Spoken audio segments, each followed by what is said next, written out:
community quarantine is hereby imposed in the entire of Metro Manila. Pagkabagot ang naging dahilan ni Kelly upang pasukin ang mundo ng dating app. Simula nung pumutok ang balita patungkol sa COVID-19 at nagsimula ang lockdown, nakaramdam na rin ng pagkainip si Kelly. Sa pagkilala niya ng mga bagong tao online, doon na rin magsisimula ang pagpasok ng bagong pag-ibig at ang pagdating ng kalbaryong mahirap ng talikuran. Ito, sino naman to? Joshua, 38 years old, taga Quezon City. Well, not bad, malapit lang naman. And he's looking for a long-term partner. Mukha naman siyang maayos. Kaso 10 years ang gap namin. Diyos mio, magmumukha pa yata akong tita nito. Pero in fairness, kahit ang layo ng kuha ng picture niya rito, mukhang maayos naman. Maganda rin ang katawan. Heto pala, may iba pa siyang pictures. Ay, may itsura naman pala, hindi mukhang dugyutin. At mukhang mabango pa ha. Pero teka, parang pamilyar ang mukha niya. O baka may kamukalan talaga siyang nakita ko na nun. About me. Hi, I'm Joshua. 100% Pinoy and 100% single. I'm a hardworking person, down-to-earth, beach lover, responsible and romantic. Looking for my soulmate and road trip buddy. Chubby lover. Ay, sige nga. Total for fun lang naman eh. Masubukan nga. Uy! Hala, nag-match. Hi Joshua. How are you? Where are you from? Sana mag-reply siya.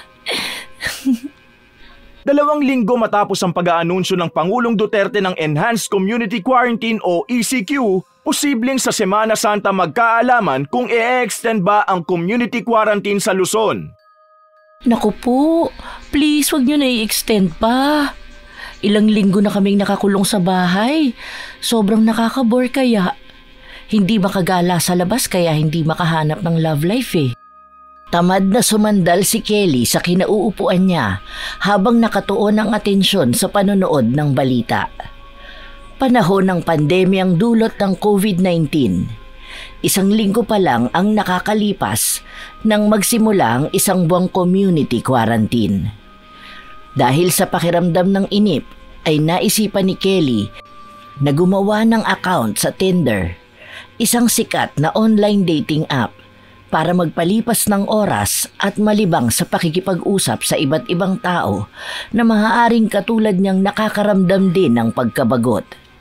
Marami siyang nakilala, may iilan na gwapo, may sakto lang, at may iba rin na kahit si Da Vinci ay mahihirapang ipinta ang mga pagmumukha. Oh Kelly, bakit gising ka pa? Akala ko naman natutulog ka na. Marahan na nilingon ni Kelly ang kasama niya sa bahay, ang kaibigan at katrabaho niyang si Cheska. Wala, hindi pa kasi ako inaantok. Mamaya na lang, ang dami ko rin kasing kausap sa dating app. Tingnan mo oh, sabi ko kasi sa'yo subukan mo na rin eh. Nagpapapaniwala ka sa mga ganyan. Mga bored lang din talaga mga tao dyan. Mamaya makakilala ka pa ng masamang tao o kaya mga scammer. Grabe ka naman, marami namang matitino rito. Saka paano ako magkakaroon ng love life kung hindi ako kikilala ng ibang tao? Girl, dadalawa lang tayo sa bahay na araw-araw nagkikita. Tumatanda na ako, gusto ko rin naman magkaroon na ng asawa. Binabalaan lang naman kita. Saka akala mo naman hindi ka na makakakilala ng iba kapag natapos na tong lintik na pandemya na to. Maganda ka naman. Imposible na walang magkakagusto sa'yo kapag sa tunay na tao ka makikipagkilala. Mukha ba silang hindi tunay na tao? Tao naman ang mga kausap ko, pero sa online nga lang. Mas maganda na nga na makausap ko sila para sa personality ako babawi. Tingnan mo nga ang katawan ko oh. Ang taba ko tapos ikumpara mo naman ang edad ko. Malapit na ako mag-50. Girl, sino ba naman ang papatol ka agad sa 48 years old? Napailing na lang si Cheska bago ito umalis sa harapan ng kaibigan. Sa katunayan, kahit pa man may katabaan si Kelly at tumataas na ang edad nito, hindi maikakaila na may taglay siyang kagandahan. Meron siyang mahahaba, mapilantik at mapangakit na mga pilikmata na bumagay sa kanyang mga mata na kung tawagin ay matang pusa. Makinis ang balat at wala pang kulubot sa mukha. Bukod doon ay isa siyang matalinong babae at may magandang posisyon sa isang television network. Bukod pa ron ay may mga negosyo siyang flower shop at maliit na coffee shop. 2 dekada na siyang hiwalay sa kanyang asawa at nakadalawang nobyo na siya simula noon. Sa katunayan, kahihiwalay lang nila ng huling nobyo niya dahil nalaman niyang marami pa pala itong ibang babae bukod sa kanya. Bukod doon ay pinirahan lang siya at pinagsamantalahan ang pagiging galante niya. 3 araw pa lang si Kelly sa dating app pero nasa 8 na rin ang bilang ng mga nakakausap niya roon kaya nalilibang siya.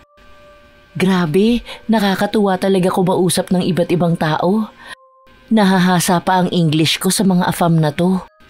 Hindi na namalayan ni Kelly na umabot na siya ng 4:00 ng madaling araw hanggang sa nakatulugan na rin niya ang iilan niyang mga kausap.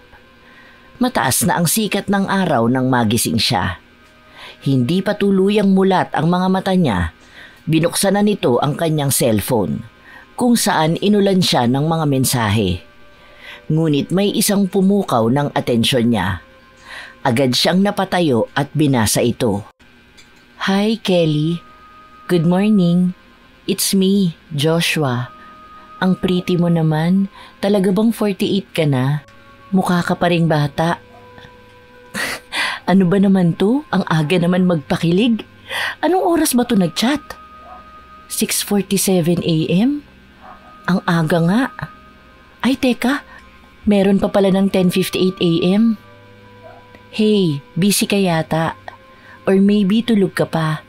Mag-breakfast ka ha? Ay, may pa-concern pa pala. Pero mamaya kita re-replyan. Baka isipin mo pang easy to get ako.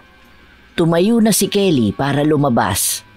Pagbukas pa lang ng pinto ay naaamoy na niya ang nilulutong ulam ng kaibigan niya.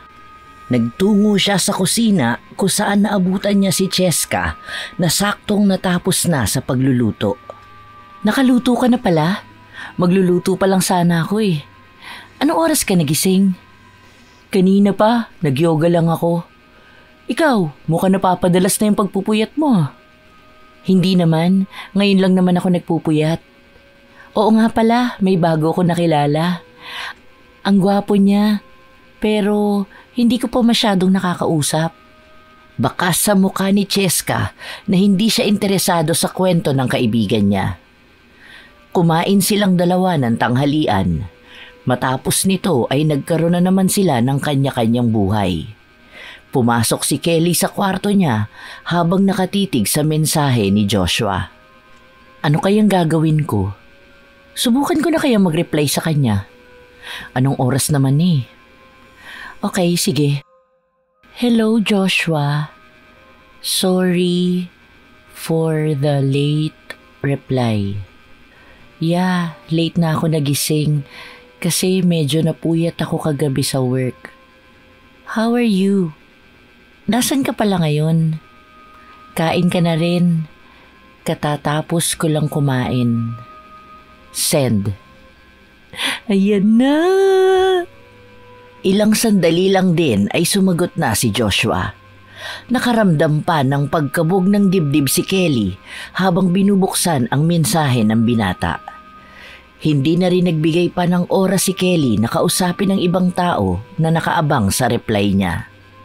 Akala ko ayaw mo na mag-reply sa akin. Medyo nalungkot ako kasi sa totoo lang, ikaw ang tipo ng babae na gusto ko. Nasa Pasay ako ngayon pero taga Quezon City talaga ako. Pwede ba kitang tawagan? Grabe, tawag na agad. Pero sige na nga, wala namang masama. Okay, sige. Pagka-send niya ng mensahe ay agad ding tumawag si Joshua. Napalunok pa si Kelly dahil sa halo-halong pakiramdam niya. Hello, Joshua? Pasensya ka na sa boses ko, ha? Bakit naman? Ang lambing nga ng boses mo eh. Nakakatuwa. Pwede ba tayong mag-video call? Sigurado ka ba? Hindi pa ako nakakapag-ayos eh. Paano ba to? Sandali lang ha. Bakit kailangan mo pa mag-ayos? Alam ko naman na maganda ka na. Boses mo pa lang halatang mahuhulog na ako sa'yo. Kahit nakakaramdam ng hiya ay binuksan ni Kelly ang kamera. Kalahating mukha niya lang ang ipinakita niya dahil sa sobrang hiya niya. Wala naman siyang ibang naririnig kundi ang papuri ni Joshua. Nakita niya rin kung gaano nga ba kakisig ang binata. Totoo nga na gwapo ito katulad sa mga litrato na nakita niya. Tumagal ang kanilang usapan hanggang sa nagawa na rin ni Kelly na ipakita ang kabuuan ng kanyang muka. Sa katunayan, si Joshua ang unang lalaki na naka-video call niya simula nang magkaroon siya ng account sa Tinder. Magaan sa pakiramdam ang pakikipag-usap sa binata. Hanggang sa hindi na namamalaya ni Kelly na tumagal na ang usapan nilang dalawa. Lumilipas sa mga araw at mga linggo, patuloy pa rin ang mainit nilang ugnayan. Napapadalas ang kanilang pag-uusap sa video call na umaabot pa ng halos buong araw. Naglabas na ng anunsyo ang Pangulong Duterte sa pagpapatupad ng new normal sa iba't ibang bahagi ng bansa. Gayunpaman, kaakibat pa rin ang mga patakaran para sa kaligtasan ng bawat isa. Pinapayuhan din ang lahat na magsuot ng face mask at face shield lalo na sa pampublikong lugar. Ibinaling ni Kelly ang tingin sa kanyang cellphone kung saan kausap niya si Joshua. Ayan na, pwede na tayo magkita. Tara na, ituloy na natin ang road trip natin. Di ba excited ka magpunta ng Tagaytay? Ito na yun. Magkikita na tayo kaagad? Sigurado ka ba? Oo. Bakit? Ayaw mo ba ako makita? Nagsasawa ka na bang kausap ako? Hindi naman sa ganun. Pero kasi nahihiya ako sa'yo. Baka biglang hindi mo ako magustuhan kapag nakita na tayo sa personal. Na naman tayo eh. Bakit naman hindi kita magugustuhan? Sa ganda mong yan, tingin mo ba papakawalan pa kita? Nasa iyo na lahat ng hanap ko. Ano, tara na. Sunduin kita bukas. Labas lang tayo saglit. Please. Susunduin at ihatid naman kita eh. Hay. Sige na nga.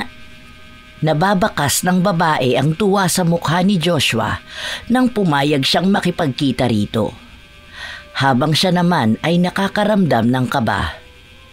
Matagal na nilang napag-uusapan ang pagkikita nila. Sadyang nagkaroon lang ng paghihigpit sa paglabas dulot ng COVID-19. Kinabukasan, aligaga si Kelly sa paghahanda ng una nilang pagkikita. Naghahanap siya ng magandang damit na magkakasya sa kanya dahil dumagdag siya ng timbang dulot ng matagal na pananatili lang sa loob ng bahay. Cheska, tingnan mo nga ang suot ko. Bagay naman ba? Hindi ba ako nagmumukhang mataba lalo? Medyo okay naman. Saka hindi naman ganun kataba ang tiyan mo. Bakit? Saan ka pa pupunta? Aalis ka ngayon? Magkikita kami nung kinukwento ko sa'yo na nakilala ko sa Tinder. Susunduin niya ako ngayon. Sigurado ka bang ayos lang ang itsura ko? Hindi ba ako mukhang sobrang tanda? Makikipagkita ka sa lalaking nakilala mo lang online? Sigurado ka bang mapagkakatiwalaan yun? Akin ang pangalan niya, saka anong plate number niya? Ikaw naman, hindi na kailangan. Makakabalik naman ako ng buo. Huwag ka na mag-alala, ayos lang ako. Hindi ko alam kung anong oras ako makakauwi o kung uuwi ako. Alam mo na. O sige, andyan na siya. Bye! Hoy!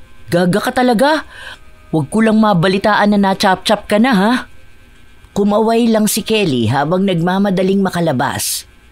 Nang maisuot niya ang face mask at face shield, naghintay siya ng ilang sandali bago siya hinintuan ng isang pulang sasakyan. May bumabang lalaki doon.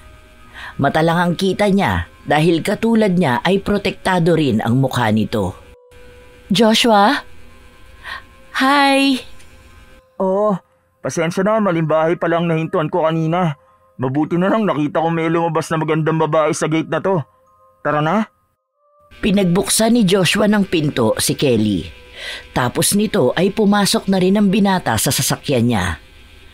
Noong una ay nagkakahiyaan pa silang magtanggal ng face mask. Pero nanguna na si Joshua na mag-alis, kaya sumunod na rin si Kelly. Walang ibang narinig si Kelly kundi ang papuri sa kagandahan niya. Lahat na yata ng klaseng matatamis na puri ay nabanggit na ni Joshua. Hindi naman maikakaila ni Kelly ang kilig na nararamdaman niya. Para siyang isang dalagita na ngayon lang unang naramdaman ang magmahal. Kung ano ang ipinakita ni Joshua sa kanya sa online, ganung ugali din ang nakikita niya sa personal. Mabilis na nagkapalagayan ng mga loob nila. Buong biyahe nila ay napuno lang ng tawanan at asaran. Grabe, nakakatuwa ka pala kasama, no? Alam mo, ang gaan talaga ng pakiramdam ko sa'yo. Para bang matagal na tayong magkakilala. Sobrang komportable mo kausap eh. Yan nga ang sabi ng mga kaibigan ko. Hindi nga raw halata sa edad ko. Tinatawag pa nga nila akong babaeng bakla eh. Sana mapadalas ang pagkikita natin. Gusto kong palagi ka makausap eh. Ang sarap pa sa tenga ng tawa mo. Nakakawala ng stress at lungkot. Why not? Hanggat pwede tayo magkita, wala namang problema. Oo nga pala, may itatanong sana ako. Kaso baka hindi mo gusto yung ganitong topic. Ano ba yun? Huwag ka na mahiya. Ayos lang sa akin ang kahit na anong usapan. Ika nga, open-minded naman ako. Curious lang kasi ako. Diba, 38 ka na pero single ka pa rin? Never ka kamo ikinasal. Diba, usually ang ganyang edad may asawa na? Napaisip lang ako. Nasaan na yung huli mong ex? Hindi ka kasi nagkukwento gaano. Ewan ko, wala akong balita sa kanya eh. Baka nasa bahay nila. So, bakit kayo naghiwalay? Hindi lang nag-work ang relationship namin. Huwag na lang natin pag-usapan. Hindi naman mahalaga ang past eh. Ang mas mahalaga sa akin ngayon kung anong meron tayo at ang future. Alam mo, ako kasi ang tipo ng tao na mas pinagtutuunan ko ng pansin ng magagandang bagay. Hinahayaan ko na sa past kung anong dapat sa past. Doon lang ako tumitingin sa maganda. Tignan mo, palagi ako nakatingin sa'yo. Tumangulang si Kelly na may pigil ng ngiti sa labi. Sa katunayan, marami pa siyang gustong itanong pero ayaw niyang masira ang gala nilang dalawa. Nagpapakasaya silang dalawa sa bawat ginagalaan nila. Naulit ng ilang beses ang ganitong gawain. Napapadalas na ang pagkikita nila at ang pamamasyal sa labas. Palagi silang kumakain sa iba't ibang kainan. Binibilhan siya ni Joshua ng mga bulaklak at mga regalo. Hindi yun pumapalya araw-araw.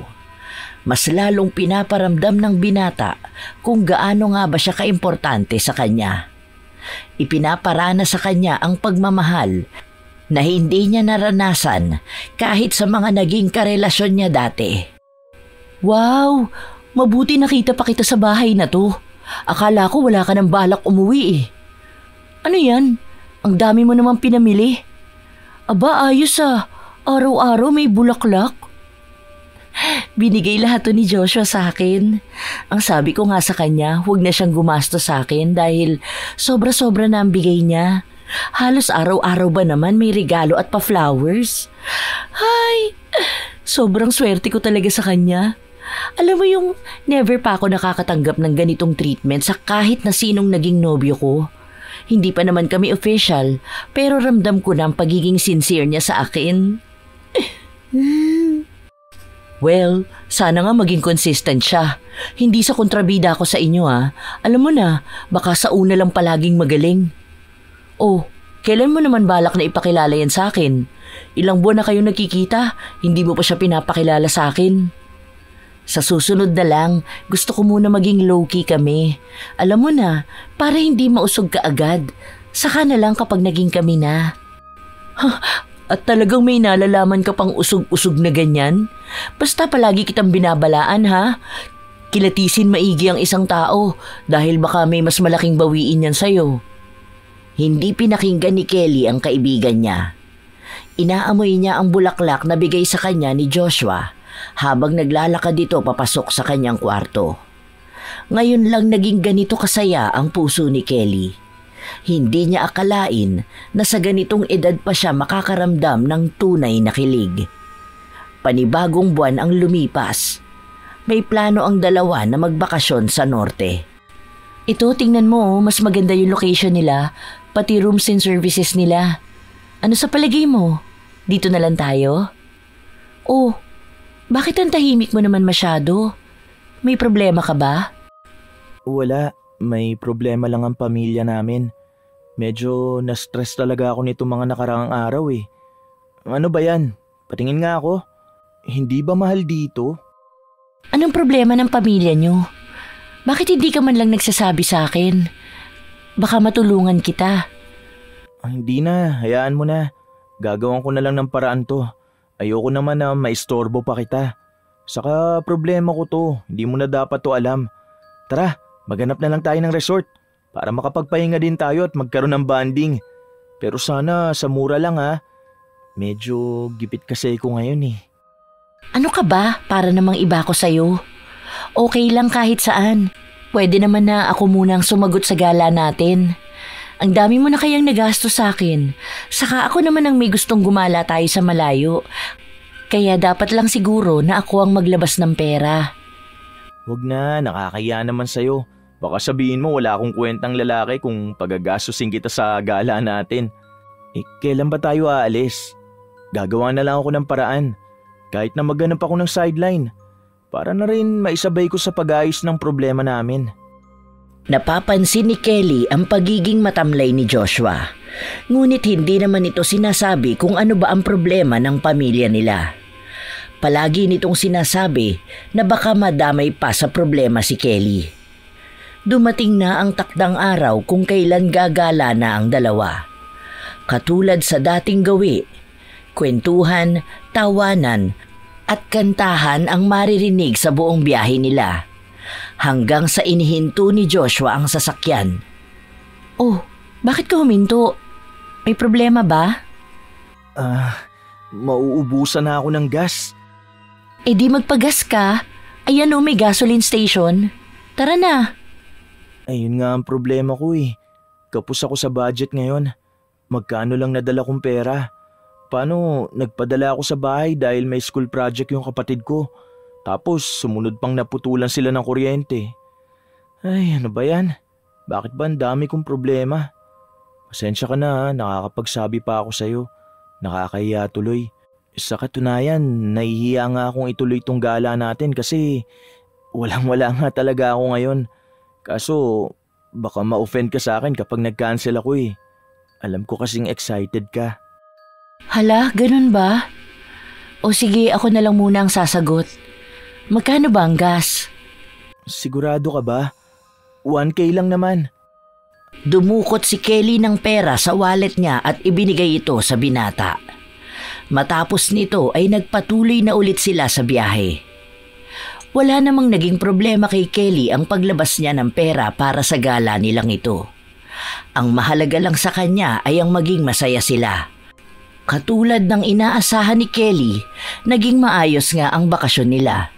Pareho silang nakapagpahinga at naging masaya ang pagsasama. Ilang beses din na may nangyari sa kanila habang nasa resort silang dalawa. Nakakapagod man ang ilang araw nilang pananatili sa resort, nakabuo naman sila ng magandang alaala. Hanggang sa nagpatuloy na ang mga buwan, wala pa ring nananatiling malinaw na ugnayan sa dalawa. Umaakto silang nasa isang relasyon, ngunit walang kayang panghawakan. Isang araw, nanatili si Kelly sa bahay ni Joshua, kung saan napansin niyang nakatingin sa cellphone ang binata at bakas ang problema sa mukha nito. Bakit? May problema ba? Wala. Matulog ka na muna. Maaga pa masyado. Magpahinga ka na muna ha. Ano ang problema? Sabihin mo sa akin para naman matulungan kita. Alam mo naman na ayaw kong nakikita kang nagkakaganyan. Nararamdaman ko rin ang nararamdaman mo. Sige na, sabihin mo na sa akin. Nagsabi kasi ang mama ko sa akin, kailangan niya ng puhunan para dun sa business niya. Di ba nakwento ko sa yung may pwesto si mama sa Divisoria? Medyo nagka-problema dahil humina nga gawa ng pandemic. Ayun, nagamit niya yung puhunan dahil ang dami ring gastusin sa bahay. Ngayon gusto niyang buksan ulit.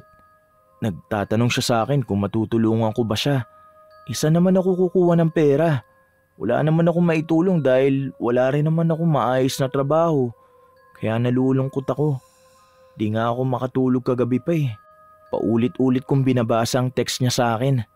Naaawa rin kasi ko. Pakiramdam ko tuloy, wala akong kwentang anak. Hindi kaagad kumibo si Kelly. Umupo siya sa kama at pinagmasdan sandali ang problemadong mukha ni Joshua. Sana makahanap ako ng paraan. Bakit? Magkano bang kailangan? Siguro mga 300K. Pwede na yun panimula. Walang naging tugon si Kelly hanggang sa sumapit na ang tanghali at wala pang nailulutong pagkain. Nang buksan ni Kelly ang ref, doon niya napansing wala na palang imbak na pagkain si Joshua. Dahil dito, inaya niya ang binata na lumabas para doon na lang kumain. Hindi pa rin kumikibo ang binata. Parang nagiging malamig ang pakikitungo kay Kelly. Pansin ito ng babae dahil hindi naman ganito si Joshua makitungo sa kanya. Naiisipan niya pa na maaaring nakakaramdam ng tampo sa kanya si Joshua dahil hindi man lang siya nagpakita ng simpatsya sa naging problema nito. Ramdam din niya na parang naghihintay si Joshua na magpresentang siya na ang bahala sa problema ng kanyang ina.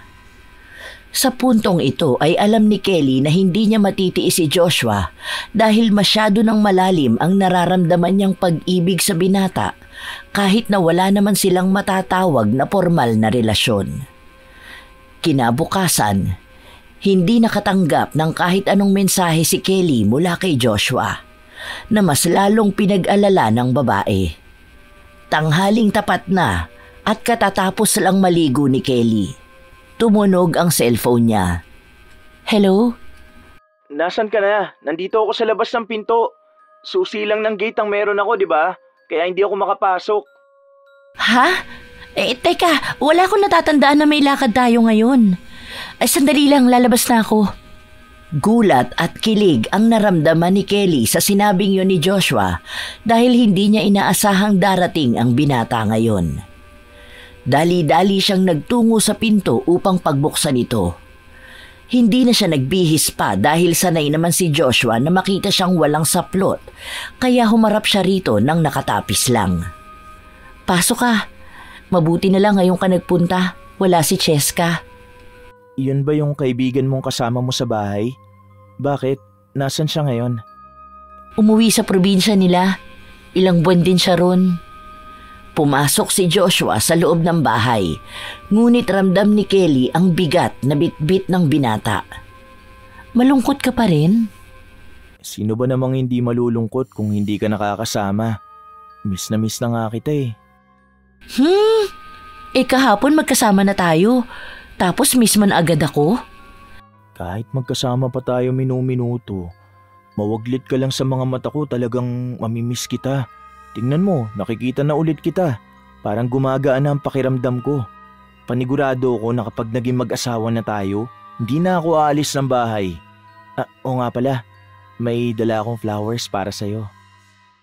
Sus! Ayan ka na naman. Pinapakilig mo na naman ako. Salamat pala rito ha. Hindi ka pumapalya na magbigay ng bulaklak sa akin. Pasensya ka na, yan lang ang maibibigay ko sa'yo ngayon eh. Kapag naging maayos na ulit ang lahat, mas magandang flowers ulit ibibigay ko sa'yo. Deserve ng kagandahan mong humawak palagi ng flowers. Alam na alam mo talaga kung paano ko pakiligin eh, no? Nakakainis ka talaga. Oo nga pala, kumain ka na ba? Hindi pa ako nakakapagluto, wala na kasi akong stock. Teka, mag-order na lang tayo. Anong gusto mong kainin? Ikaw na ang bahala. Pero parang masarap ang Kenny Rogers, no? Tagal ko nang di nakakakain nun eh. Gipit na gipit pa kasi ko ngayon. Oo, sige. Sandali mag-order lang ako. Habang umu-order si Kelly, nagtungo naman si Joshua sa banyo upang maligo. May mga damit na binili si Kelly para sa kanya, kaya ito ang gagamitin niya. Nang matapos si Joshua maligo, humiga siya sa kama at sinenyasan si Kelly na tumabi sa kanya. Sa sandaling yun ay may muling naganap sa kanilang dalawa. Walang pagsidlan ang tuwa ni Kelly dahil napapadalas na ang nagaganap sa kanila at talagang napapaligaya siya ng binata. Nang matapos sila, nakabalot si Kelly ng kumot habang nakahiga sa dibdib ng binata. Si Joshua naman ay nakatulala sa kisame. Bakit? Hindi ka ba naligayahan? Problemado ka masyado? Gutom ka na ba? Tara na, kumain na muna tayo. Nandiyan na yung order natin. Hindi naman yun ang problema ko. Hanggang ngayon kasi panay ang tawag sa akin ni nanay tungkol nga sa, alam mo na, yung tulong na hinihingi niya sa akin. Hindi ko na talaga alam kung saan ako maghahagilap ng pera eh. Ganun ba? Tara, kumain na muna tayo. Mamaya na lang natin pag-usapan yan. Samahan mo na rin ako sa labas mamaya. May aasikasuhin lang akong importante. Matapos nilang kumain, lumabas sila at nagtungo sa isang branch ng BDO malapit sa bahay ni Kelly. Samantala, naiwan si Joshua sa kanyang sasakyan habang nasa loob ng bangko si Kelly. Doon ay naglabas ang babae ng 350,000 pesos. Pagkatapos ng pakay ay tinawagan niya si Joshua at sinabing lalabas na siya kaya ipwesto na ang kotse sa may harap ng bangko na siya namang ginawa ng lalaki. Pagsakay ni Kelly ng sasakyan ay inaya na niya ang binata na magpunta sa grocery. Pagdating sa supermarket ay 2 cart ang hinila ni Kelly at ibinigay ang isa kay Joshua. Napansin ko na wala ka na ring stock sa bahay niyo. Huwag ka nang mahiya, kumuha ka ng mga gusto mo ha, ako nang bahala. Matamis na ngiti ang ibinahagi ni Kelly sa binata. Katulad ng sabi niya, kumuha si Joshua ng mga gusto at kailangan niya. Punong-puno ang cart ni Joshua. Pagdating sa counter ay umabot ng halos 30,000 ang mga napamili nila at malugod namang binayaran niyo ni Kelly gamit ang kanyang credit card. Para bang naging barya lang sa kanya ang ganyang halaga. Matapos makapag-grocery at kumain sa isang eat all you can na restaurant, ay nag-aya ng umuwi si Kelly. Pagdating sa bahay ay todo ang naging pag-aasikaso ni Joshua sa mga pinamili ni Kelly. Inilagay pa niya sa ref ang mga kailangang i-ref at sa hanging shelves naman ang mga delata at ang iba pa. Naantig ang puso ng babae sa ipinakikitang effort ng binata sa kanya. Ilang sandali pa ay kinuha niya ang bag at hinugot mula roon ang envelope na naglalaman ng perang winidraw niya kanina sa bangko. Joshua, halika muna rito sandali. May ibibigay ako sa'yo. Oh, heto. Ha? Ano to? Ibigay mo sa mama mo. Ayoko nagkakaroon ka ng ganyang problema dahil malaki ang nagiging epekto nito sa'yo. May sobra yung 50K. Sa'yo na yon. At ikaw na ang bahala sa gusto mong gawin sa pera na yon. Hala, maraming salamat talaga. Hindi ko alam ang gagawin ko kung wala ka. Ang laki ng naitulong mo sa akin. Bakas ang tuwa sa mukha ni Joshua at ang saya na ito rin ang tanging nagpapaligaya kay Kelly. Tila ba bumabalik na ang sigla ng lalaking mahal niya. Nang matapos na si Joshua sa pag-aasikaso kay Kelly, nagpahinga ito saglit bago umalis. Kinabukasan, maagang nagising si Kelly. Sinilip ang kanyang cellphone at nagbabaka sakali na may matanggap na mensahe mula kay Joshua. Ngunit wala siyang nakita na kahit na ano. Lumipas ang 2 araw. Para bang naging multo si Joshua sa mga sandali na yon. Sa pagtatangka ni Kelly na umalis ng bahay para puntahan ang binata, tumunog ang kanyang cellphone. May natanggap siyang mensahe mula kay Joshua. Hi Kelly, sorry nasira ang phone ko. Nabitawan ko kasi habang nasa CR, kaya ayun nahulog sa balde. Nakisaksak lang ako ng SIM card ngayon. Hala, Paano ang communication namin kung ganun? Ay naku. Hay, pinag-alala mo naman ako.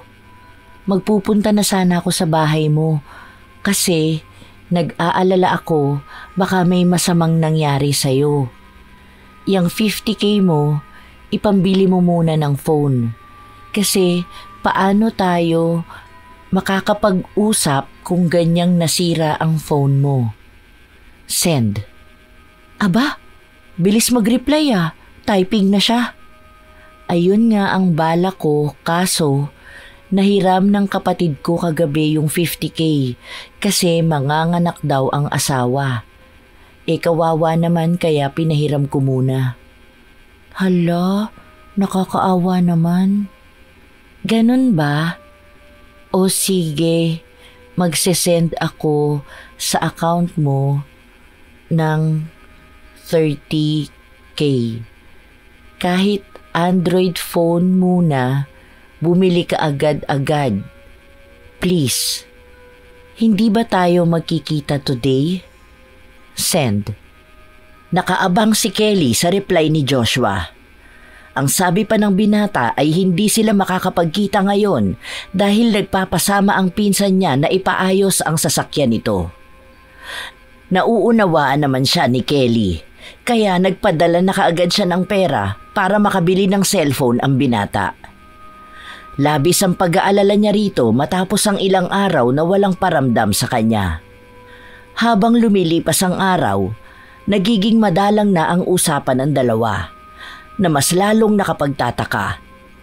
Hindi na rin nagpapadala ng mga bulaklak si Joshua na dati niyang ginagawa kahit na hindi sila nagkikitang dalawa. Kaya nagpasya si Kelly na makipagkita sa binata para klaruhin kung ano man ang meron sa kanilang dalawa. Oh, anong ginagawa mo rito? Hindi ka ba abala sa trabaho mo? Miss na kasi kita. Napapansin ko rin na masyado ka nagiging abala. Hindi mo ba ako namimiss? Kung alam mo lang kung gaano kita namimiss sa araw-araw. Palagi na nga kitang napapanaginipan eh. Hindi ko lang talaga magawang magpunta sa inyo dahil pareho tayong nagiging abala. 2 trabaho na kasi ang ginagawa ko para makaipon din ako ng pera para sa bahay namin. Pwede ba tayong mag-usap? May mga gusto lang kasi akong iklaro sa ating dalawa. Hindi kumibo si Joshua. Nakaabang lang siya sa nais na sabihin sa kanya ni Kelly. Kasi parang hindi na ako komportable sa setup natin eh. Naguguluhan ako kung ano ba kita, kung ano ba tayo. Kapag tinatanong din ako ng mga kaibigan ko kung ano ba kita, hindi ko alam kung anong isasagot ko. Pwede bang bigyan na natin ng linaw to? Ano ba tayo? Hindi ba magkaibigan tayo? Sandaling natahimik si Kelly sa isinagot ng lalaki. Nasaktan siya dahil hindi yon ang inaasahan niyang marinig mula rito. Mabilis siyang nag-isip ng isasagot at naisip niyang hindi siya makakapayag na kaibigan lang pala ang tingin sa kanya ni Joshua. Friends? Okay ka lang? Kalahating taon nang may nangyayari sa atin tapos sasabihin mo friends lang tayo? Hindi na ako payag sa ganito, Josh. It's either tayo o hindi. Walang gitna. Hindi na tayo mga bata para magkapaan ng feelings. Mahalaga pa ba yung label na gusto mo mangyari? Okay naman tayo eh. Nagkakasundo kahit walang label, di ba? Baka nga yan pa ang magpakomplikado ng mga bagay eh. Masaya tayo.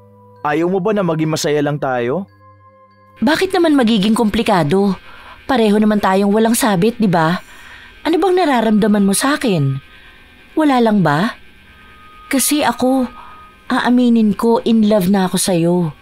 Mahal na kita. Hindi ba ganun din naman ang nararamdaman mo para sa akin? May trabaho pa akong kailangan asikasuhin eh. Sige, alis muna ako. Umuwi ka na lang muna. Saka na lang natin pag-usapan yan. Walang pag-aalinlangan na umalis si Joshua sa harapan ni Kelly. Habang ang dalaga ay tila binuhusan ng malamig na tubig upang magising sa kahihiyan na kinalalagyan niya. Sa edad niyang yun ay para siyang isang high school na umiibig. Simula noon ay hindi siya nagparamdam kay Joshua ng higit 1 linggo. kahit na halos ikabaliw niya yon. Dahil sa buong buhay niya, kay Joshua niya lang naramdaman ang ganong klase ng pagmamahal. Kahit pa man sabihin niyang ayaw niyang kausapin at makita ang binata, natalo pa rin siya ng kanyang puso. Kaya desperada siyang nagtungo sa bahay ni Joshua, kung saan may dala siyang mga groceries. Ilang beses siyang kumatok sa pinto ng binata hanggang sa pinagbuksan siya nito. Hello, may dala nga pala akong groceries. Naisip ko na baka wala kang stocks ngayon. Kumusta ka na? Pasok ka. Hindi ka man lang nagsabi na magpupunta ka. Di sana nakapaglinis pa ako ng bahay. Paano ako magsasabi? Ang dami ko kayang text sa'yo. Hindi mo man lang nireplyan kahit isa. Ako na ang maglilinis ng bahay mo. Magpahinga ka na muna dyan. Alam kong pagod ka na. Si Kelly na ang nagbibigay ng effort ngayon para lang makuha pabalik ang pagtingin sa kanya ng binata. Naglinis siya ng bahay at naglaba ng mga damit ni Joshua. Napansin niya rin na may ibang gamit na sira na, kaya inaya niya ang binata na lumabas upang bumili ng mga gamit sa bahay. Suma total ay inabot siya ng mahigit 100,000 sa nagastos para sa binata dahil binayaran niya rin ang upa nito. Habang hinahatid ni Joshua si Kelly pa uwi, ay biglang lumiko si Joshua sa isang gasolinahan upang magpagas. Matapos sabihin yon ay tumingin si Joshua kay Kelly at inilahad ang kamay. Agad namang naunawaan ng babae ang ibig sabihin ni Joshua. Kinuha niya ang kanyang pitaka mula sa bag na mamahalin at humugot ng 1,000 mula roon at iniabot kay Joshua. Boss, 1K, diesel. Matapos ang araw na yon, naging maayos na rin silang dalawa. Napapadalas na ulit ang pagkikita nila. Napapadalas ang pagpunta nila sa mamahaling kainan kung saan si Kelly ang palaging gumagastos. Nais niyang ipakita kay Joshua kung gaano niya ito kamahal. Dumarating pa sa punto na si Kelly na rin ang nagbabayad ng pangmatrikula ng kapatid ni Joshua. Nagpapadala na rin siya ng pera sa mga magulang ng binata para sa panggasto sa bahay at groceries. Alam mo bang tuwang-tuwa sa'yo ang mga magulang ko? Gusto ka na nga nilang makita eh. Minsan punta tayo sa bahay para maipakilala kita sa kanila. Talaga ba? Anong sinasabi nila tungkol sa akin? Ayun, sinasabi nila na wag na kitang pakawalan dahil sobrang swerte ko na sa'yo. Kaya nga ito na ang ginagawa ko eh. Ayoko mawala ka sa akin, Kelly. Baka tama ka nga. Dapat na natin bigyan ng label ang relasyon natin. Ha? Talaga ba? Gusto mo na maging tayo na? Oo, official na. Akin ka na talaga, babe. Hindi maipaliwanag ang klase ng tuwa at naghalong kilig na nararamdaman ni Kelly sa mga oras na ito. Sa wakas ay nagbunga rin ang kanilang mga ginagawa. Nagkaroon na ng linaw ang kanilang relasyon. Naging masaya silang dalawa sa paglipas ng mga panahon. Sa araw-araw ay nakakatanggap ng mga bulaklak at regalo si Kelly mula sa kanyang nobyo. Ang pagmamahal na ibinibigay ni Joshua ay hindi masusukat ng kahit na ano. Happy Mansari, babe. Akalain mo yun? Ilang buwan na tayong patuloy na nagmamahalan ng wagas. Flowers para sa napakaganda kong girlfriend at soon to be my wife. Huy, talagang nag-effort ka pa? Hindi ko inasahan na magkakaroon tayo ng date ngayon at sa mamahaling restaurant pa. Meron ka pang flowers para sa akin. Tingnan mo, nakatingin yung ibang tao sa akin. Bakit? Deserve mo naman ng ganito ah. Saka alam mo naman na handa akong ibigay ang lahat sa'yo. Umupo ka na dyan. Nakapag-order na rin ako ng wine. Dapat i-enjoy natin ang espesyal na araw na to. Dahil patunay ito ng pagmamahala natin na tumitibay sa tagal ng panahon. Ay, may regalo pala ako. Ano to? Wow, ang ganda naman. Promise ring? Yes, 2 tayong meron. Tingnan mo. Para tanda ng pagmamahala natin. Sa susunod yan, wedding ring na. Pinag-ipunan mo bang maibigay sa akin to? Salamat talaga. Kung alam mo lang kung gaano ko kasaya ngayon. Ginamit ko muna ang credit card mo na nakalink sa account ko. Pag-iipunan ko na lang na mabayaran yon. Tara na, kumain na tayo. Nag-celebrate ang dalawa na puno ng pagmamahalan. Ngunit sa huli ay si Kelly ang nagbayad ng mga kinain nila.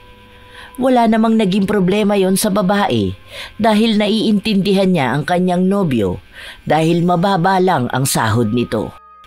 Ang mahalaga kay Kelly ay nabibigyan siya ng oras ng kanyang nobyo at napapasaya siya nito. Lumipas ang ilang linggo at buwan. Ang dating init ay unti-unting nanlalamig. Itatawag na lang kita ng taxi para makauwi ka na. Chat mo na lang ako kapag nasa bahay ka na. Ingat ka, babe. Ha? Bakit? Hindi mo ba ako ihahatid? Paubos na kasi ang gas ko eh. Saka malapit lang naman ang bahay mo. Tara, magpagas tayo para may magamit ka rin bukas. Bukas na, ako na lang. Magpapahinga na rin kasi ko eh. Nakakaramdam ako ng pagod at sakit ng katawan. Ingat ka sa biyahe, babe. Chat mo ko kapag nakauwi ka na. I love you. Ay, oo nga pala. Huwag mong kalimutan yung request ko sa'yo Gawin mo na lang 50k ang ipadala mo sa account ko para may pasobra din akong pera. Salamat, babe. I love you so much. Humalik si Joshua sa nobya niya bilang paglalambing nito. Nakaramdam ng tampo si Kelly pero mas inunawa niya ang nararamdaman ng kanyang nobyo. Nang makauwi si Kelly, naabutan niya ang kaibigan niyang naghahakot ng mga gamit niya sa bahay. Agad din naman na nagpadala ng mensahe si Kelly sa nobyo, ngunit wala siyang nakuhang tugon. Oh, ano nang balita sa'yo at sa nobyo mo? Lilipat na ako ng bahay ha? Sigurado ka bang kaya mo na rito mag-isa? May mga naiwan pa akong gamit, baka sa susunod ko na lang balikan. Oo, ayos lang ako. Salamat pala sa pagsama mo sa akin, to the point na dito ka pa naabutan ng lockdown. Maayos naman kami ni Joshua. Masaya kami at sana tuloy-tuloy na talaga. Aalis ka na ba kaagad? Tara magkape muna tayo. Pinaunlakan naman ni Cheska ang kaibigan niya na magkape. Nagtungo sila sa isang malapit na coffee shop kung saan naging malalim ang usapan nila tungkol sa buhay pag-ibig ni Kelly, maging ang tungkol sa trabaho nito. Maayos naman pala ang lalaking yan. Hindi ka ba hinihinga ng pera niyan? Baka mamaya ginagawa ka lang niyang sugar mommy ha? Hindi naman, sa kakusa naman ako nagbibigay ng pera. Pero maliliit na halaga lang naman. Kasinungalingan ang isinagot ni Kelly sa kaibigan dahil ayaw niyang pumangit ang tingin nito sa kanyang nobyo. Habang lumalalim ang usapan nila, tumunog ang cellphone ni Kelly. Noong una ay akala niya galing ito sa kanyang nobyo. Ngunit galing ito sa isang tao na pinagsimulan ng lahat. Teka, si Danny ba yan? Wait, don't tell me lumapit ka kay Danny. Teka, ginayuma mo ba si Joshua? Shh! Huwag kang maingay. Baka may makarinig pa sa'yo. Oo, ginayuma ko siya. Pero alam ko naman na mahal niya ako. Inunahan ko na kasi ang tagal na naming nasa dating stage. Oh, bakit yan? Ano ngayon ang sinasabi mo kay Danny? Hindi kinibo ni Kelly ang kaibigan. Sa halip ay nagpadala siya ng mensahe kay Danny patungkol sa kalagayan ni Joshua. Pakiramdam kasi ni Kelly, nawawala na ang bisa ng gayuma na pinagawa niya rito. Dahil unti-unti na namang lumalamig sa kanya ang binata. Ilang beses nang pinagsabihan ni Cheska ang kaibigan niya at pinapatigil ito sa panggagayuma kay Joshua, ngunit hindi nakinig si Kelly. Pinagpatuloy niyang bigyan si Joshua ng panibagong gayuma na agad din naman na tumalab sa binata. Oh, babe, gising ka na pala. Halika na, nakapagluto na ako ng pagkain natin. Naisalang ko na pala ang mga labahin mo at nakapaglinis na ako ng bahay mo. Hindi ko ba naistorbo ang tulog mo? Wow! Talagang nagluto ka para sa akin? Tapos para patuloy tayong nasa fine dining sa ganda ng plating mo. Anong meron? Hindi naman natin birthday. Mansari ba natin na hindi ko matandaan? Ano ka ba? Dapat ba may okasyon para maging ganito ako ka-sweet sa'yo? Gusto ko lang ipakita sa'yo kung gaano kita kamahal. At syempre, para mas lalong maging espesyal ang maganda kong girlfriend, flowers for you. Inabot ni Joshua ang bulaklak kay Kelly. Sabay nito hinalikan ang babae. Bumabalik na ang pagmamahal ni Joshua sa kanya at laking pasalamat niya sa tulong ng gayuma. Bumabalik na ang sigla ng kanilang relasyon hanggang sa nag-celebrate na sila ng kanilang anniversary. Happy first anniversary, babe. Alam mo bang first time ko lang makapunta ng Korea? Sobrang saya ko talaga. Salamat sa ginawa mong to, ah. Kahit na ano, basta makasama kita at maging mas masaya pa tayo lalo. Huwag mo kong iiwan, ha? Bakit naman kita iiwan? Mahal na mahal kaya kita. Oo nga pala. Tinatanong na ni Mama kung maibibigay mo raw ba yung hinihiram niyang pera. Para daw mabili na nila ang lupa at maasikaso na ang farm na gusto nilang simulan. Magkano nga ulit yun? Kung kaya mo sana ang 1M, pwede na yon. Pambili ng lupa saka mga magagamit nilang materyales. Kasi bibili pa sila ng mga biik eh. Tapos saka ka na lang nila uhulugan kapag nakabawi-bawi na. Hindi kaagad kumibo si Kelly. May tiningnan siya sa kanyang cellphone. Tinitingnan niya kung sapat ba ang naipon niyang pera. Ngunit kinulang ito. Masyadong malaki ang nagastos nila sa pag-celebrate ng kanilang anniversary. Dahil 1 linggo silang nanatili sa Korea kung saan lahat ng gastos ay siya ang sumagot. Bakit parang nawala ka sa mood? Hindi mo ba mabibigyan sina Mama? Paano yan? Naghihintay pa naman na sila. Inaabangan na nila ang pera na ipinangako mo. Nakakahiya naman yun. Ano na lang ang sasabihin ko? Mawawalan sila ng pag-asa na makapagsimula ng bagong negosyo niyan. Hindi ko alam kung kailan ako makakaipon ng ganyan. Ang laki kasi ng nagastos natin dito sa travel natin. Tapos nagpapadala pa ako sa kapatid mo. Hindi ba binayaran natin ang tuition niya?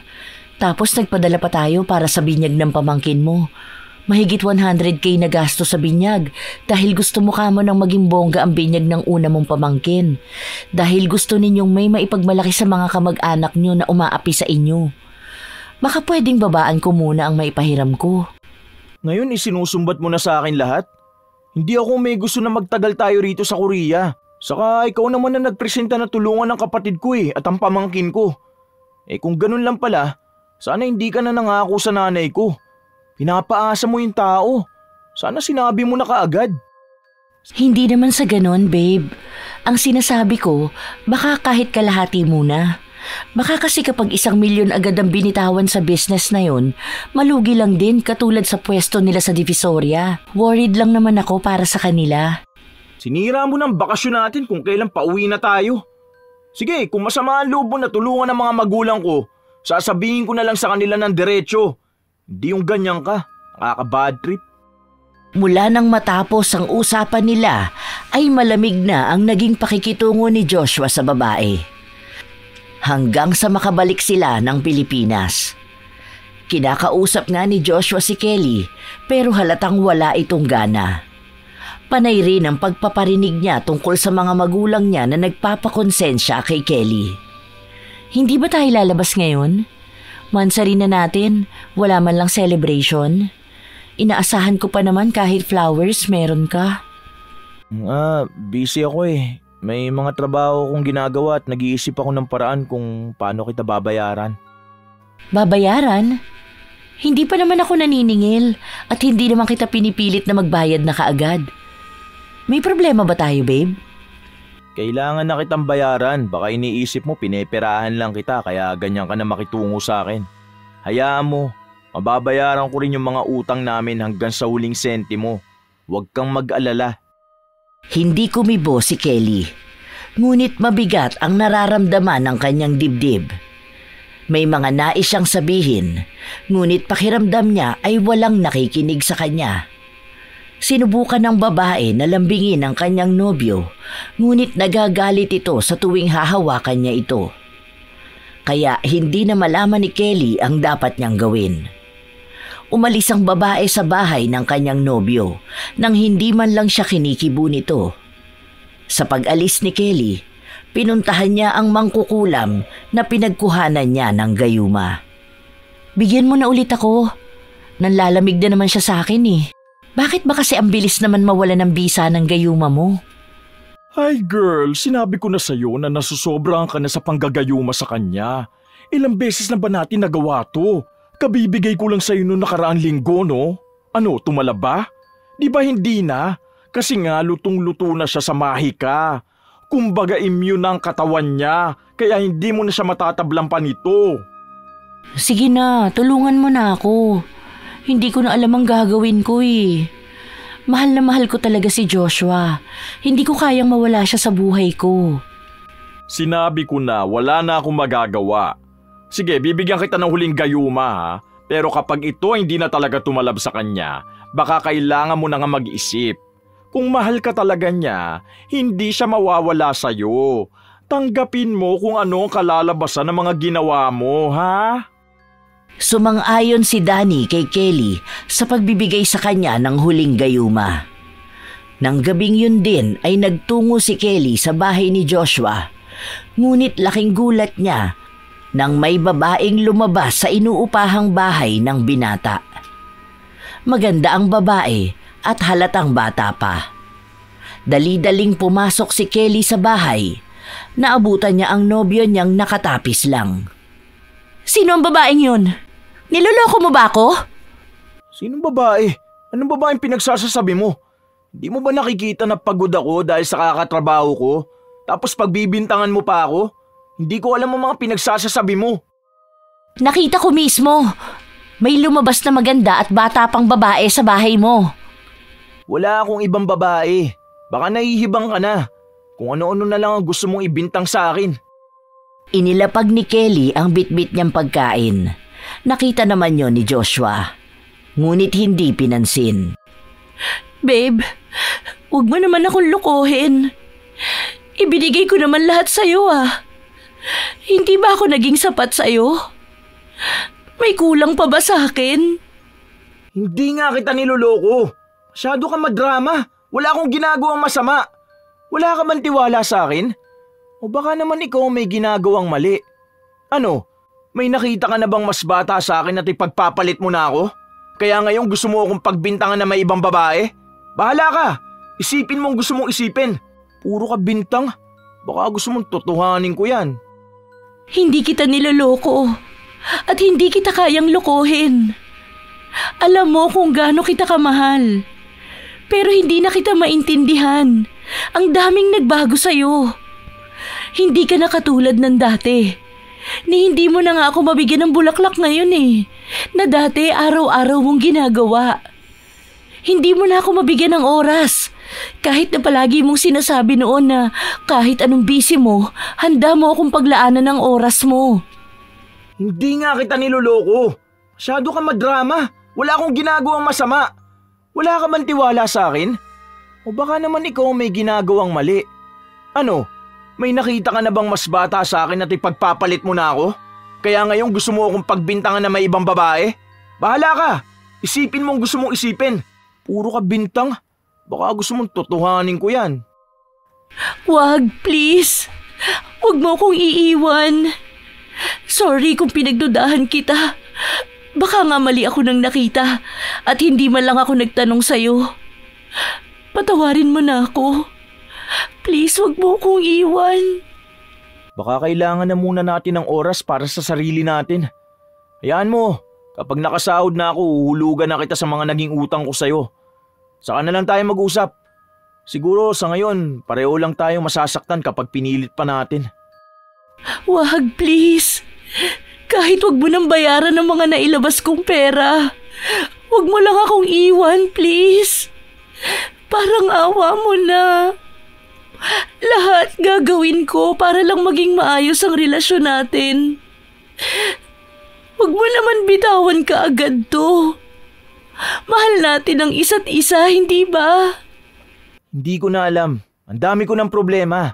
Ang daming problema ng pamilya namin. Baka sabihin mo dinadamay pa kita. Hayaan mo na lang muna ako. Ako na ang bahala.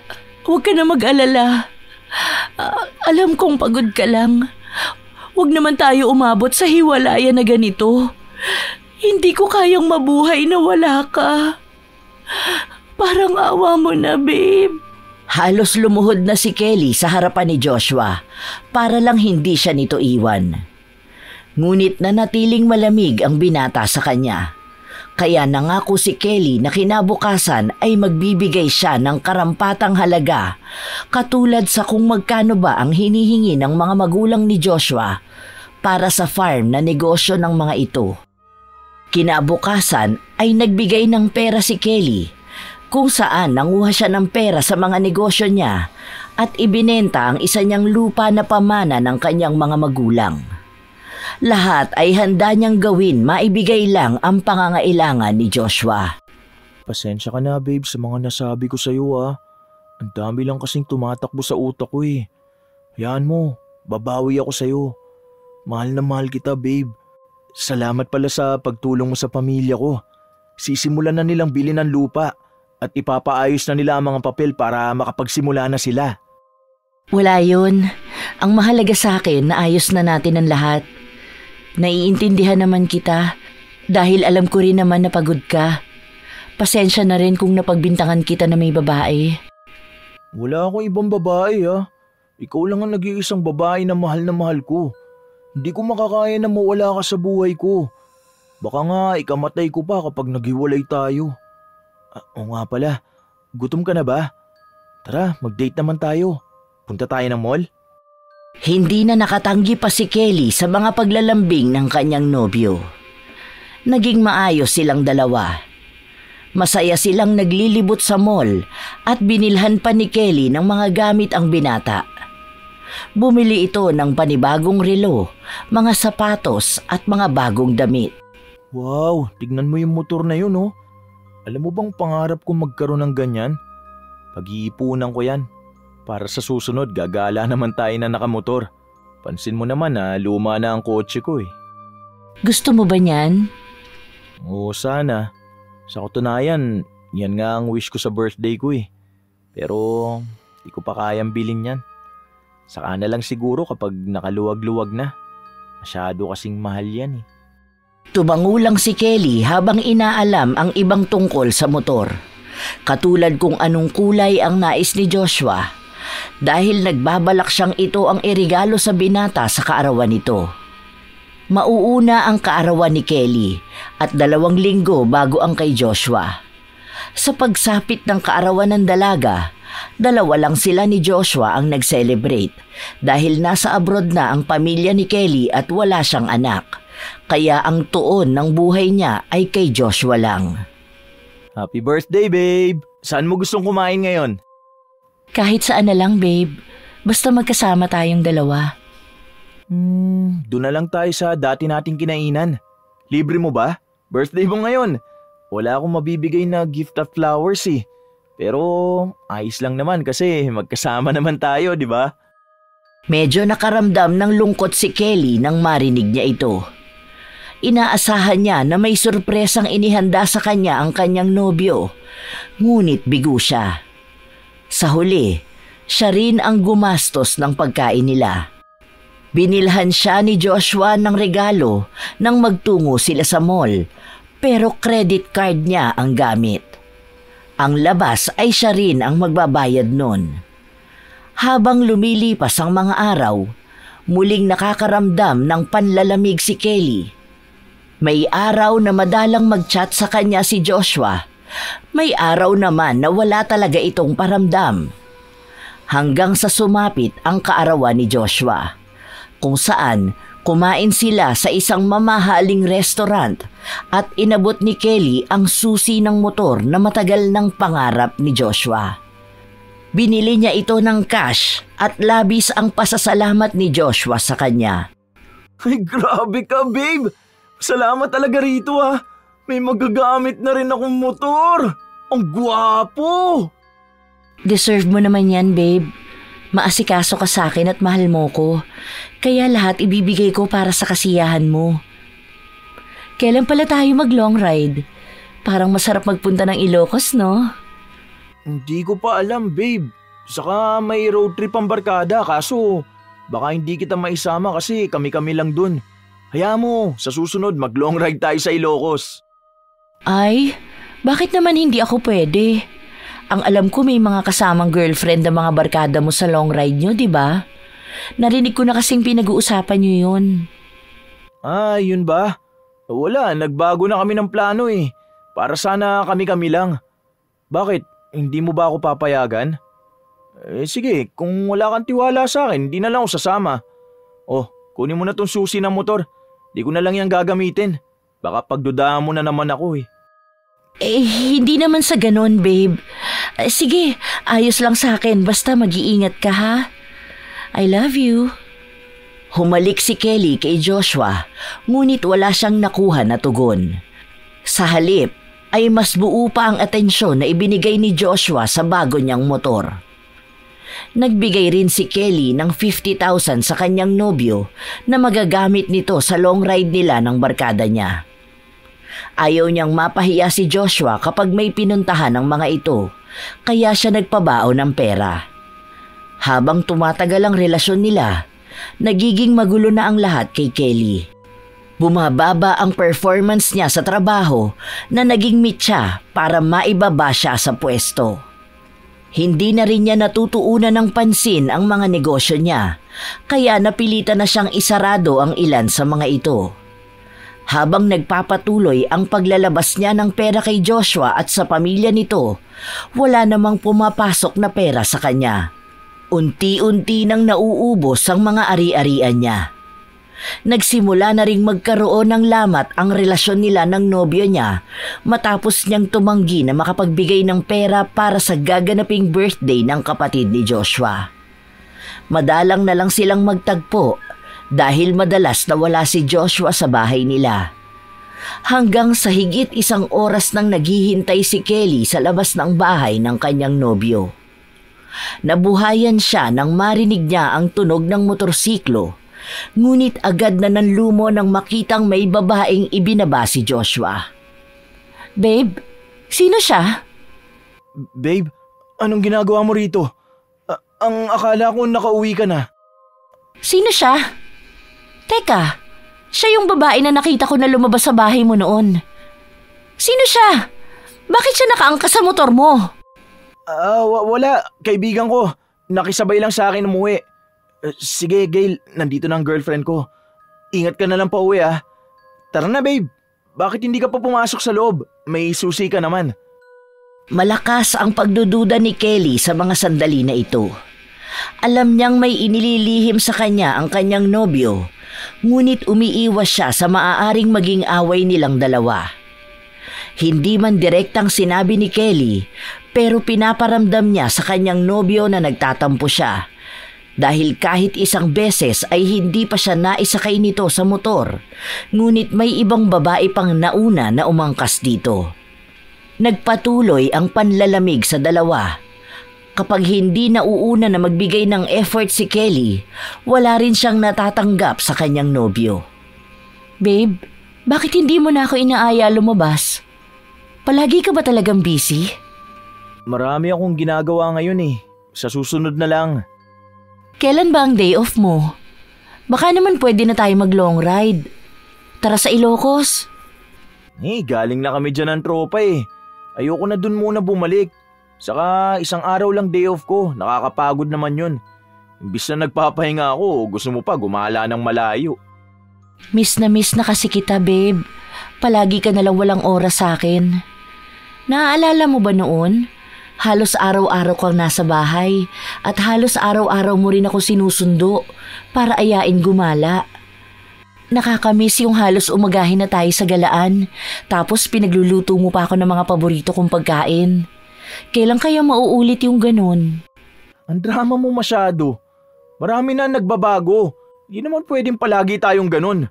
Akala mo kasi ikaw lang ang priority ko eh. Inaalala ko lang, nakakatuwa kasi. Akala ko kasi gusto mo na walang magbabago sa atin. Pero palaging masama ang loob ko sa'yo. Dahil sa tuwing nagsasabi ako sa'yo ng mga problema ko, para kung walang kausap. Kapag may problema sa relasyon natin, parang wala kang pakialam. Naiipon lang ang mga sama ng loob at tampo ko sa'yo. Ipag-book na kita para makauwi ka na. Magpahinga ka na lang sa inyo. Tingnan mo, ayaw mong pag-usapan natin. Ano bang gusto mong pag-usapan? Mauuwi lang to sa away eh. Ayan ka na naman. Naghahanap ka na naman ng pag-aawayan natin. Maayos na tayo kanina, panay ka pa drama. Anong pinapamukha mo rito? Na wala akong kwentang boyfriend? Oo na, sige na. Alam ko naman na noon pa man walang kwentang tao ng tingin mo sa akin, di ba? Minamaliit mo ko kasi heto lang naman ako. Galing sa mahirap na pamilya, hindi nakapagtapos ng pag-aaral kaya walang matinong trabaho. Akala mo ba hindi ko napapansin yun? Masyadong mababa ang tingin mo sa akin. Hindi yan ang gusto kong sabihin. Ni minsan hindi kita tiningnan ng ganyan. Alam mo na mahal kita. Wala akong binanggit na ganyan. Ang akin lang ay ang pagbabalik lang sana ng sigla ng relasyon natin. Sorry na, babe. Patawarin mo na ako. Puro ka na lang hingi ng tawad. Muwi ka na. Ayoko na munang makausap ka. Walang nagawa si Kelly. Kahit na anong suyo niya sa kanyang nobyo ay hindi siya nito kinibo. Kaya sa sama ng loob ni Kelly ay nagtungo siyang muli sa mangkukulam upang humingi ng gayuma. Isang paraan para maayos ang relasyon nila ng nobyo. Ngunit hindi na siya binigyan ni Danny. Dahil kabibigay lang nito sa kanya nung isang araw. Ang ibig sabihin ay hindi na kaya pang tablan ng gayuma si Joshua. Sinubukan ni Kelly na ayusin ang relasyon nila ni Joshua. Ngunit tuluyan ang nakipaghiwalay ang binata sa kanya.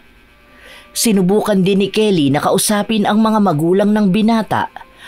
Ngunit hiningian siya ng pera ng mga ito dahil sa problemang kinakaharap nila. Upang magpalakas sa mga magulang ni Joshua, nagpadala ng pera si Kelly, pero sa halip na tulong ang makuha niya, ay isa-isa siyang blinak ng mga magulang at kapatid ni Joshua. Labis na ang depresyon na nararamdaman ni Kelly. Naubos na ang lahat sa kanya, maging ang mga ipon niya. Nagsarado na rin lahat ang kanyang mga negosyo. Hindi niya kayang mawala sa buhay niya si Joshua, kaya nais niyang ayusin pa ito, kahit pa magmakaawa siyang nakaluhod sa harapan ng bahay ng binata.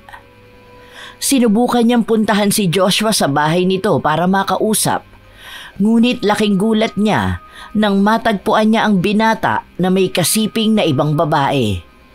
Ito ang babaeng pinagdududahan niya noon. Walang iya ka! Malandi kang babae ka! Mapapatay kita! Ano ba, Kelly? Bitawan mo nga siya! Ano bang ginagawa mo rito? Ang kapal ng mukha mo! Matapos mo akong pakinabangan, lolokohin mo lang ako sa mas bata sa akin? Walang iya ka! Ano ba? Hindi kita niloko dahil hiwalay na tayo bago naging kami.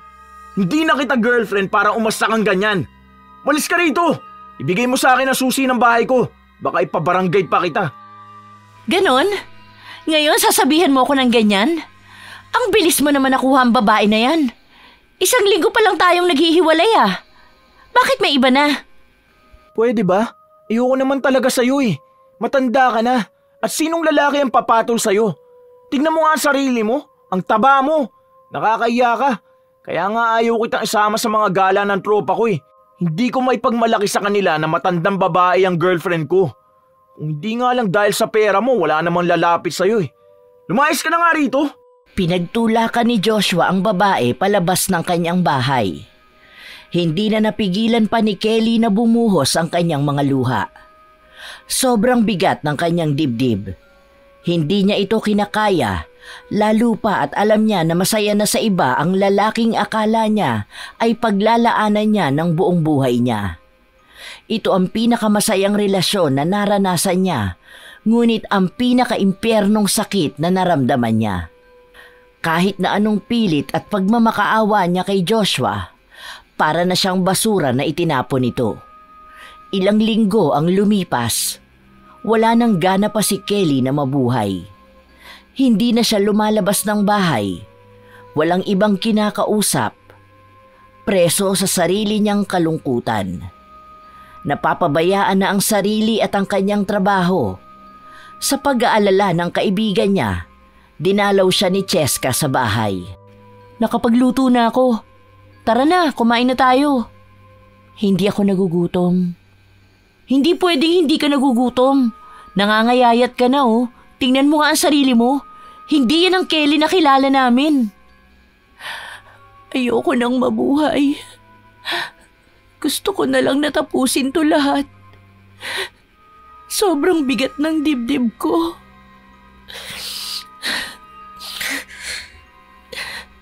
Mahal na mahal ko si Joshua. Tulungan mo ko na makuha ulit siya. Magpunta tayo kay Danny. Tulungan mo akong magbigay siya ng gayuma. Gusto kong makuha si Joshua. Hay, hayan ka na naman, Kelly. Bakit babaliw na baliw ka sa lalaking yun? Una sa lahat, marami na ang nawala sa'yo dahil sa kanya.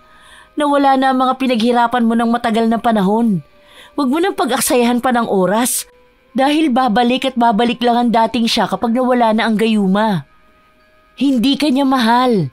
Kinailangan ka lang niya. Gumising ka na bago pa tuluyang mawala sa'yo lahat ng meron ka.